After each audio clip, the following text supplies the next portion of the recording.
No mitä tuossa kurkkasin niitä kursseja, mitä tällä hetkellä on, niin aika paljon samoja näytti olevan tai hyvinkin lähellä samat. Et itse tein sitten näyttämötyötä.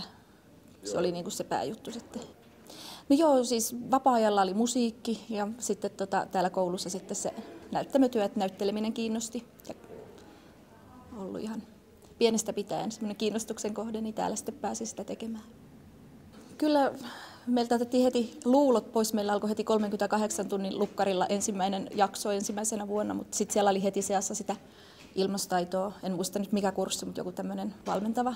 Niin siinä heti niin kuin näki sen, tai tutustui ihmisiin, muihin oppilaisiin tosi paljon paremmin kuin niillä tavallisilla tunneilla ja sitten pääsi siihen tekemisen makuun ja oli sitten tosi innoissaan heti siitä kyllä.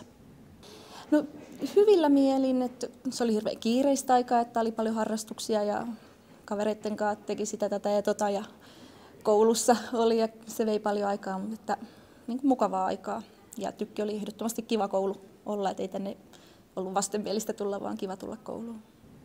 No pääsin sitten heti kirjoitusten jälkeisenä syksynä Oulun yliopistoon ja opiskelin siellä musiikkikasvatusta, eli sain musiikinopettajan paperit ja sitten tein myös sen lisäksi vuoden lisää, niin sain luokanopettajan kelpoisuuden myöskin. Ja sitten kun 5 opintovuoden jälkeen lähdin työelämään, niin ajattelin, että no sama millä aloitin, niin aloitin luokanopettajan 4 vuotta ja sitten vaihdoin kuitenkin musiikinopettajaksi. Ja nyt olen siinä työssä edelleen, joskin tämän vuoden olen ollut töistä pois vuorotteluvapaalla, mutta niin musiikkinopettajana nyt toimin sitten.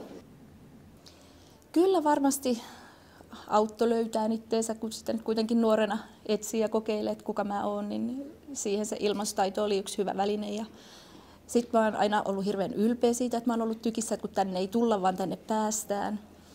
Ja että oon sen muistanut mainita esimerkiksi työhaastatteluissa, että on ollut ilmaisutaidon lukiossa. Ja että kyllä se niin kuin semmoinen positiivinen leima siitä jäi.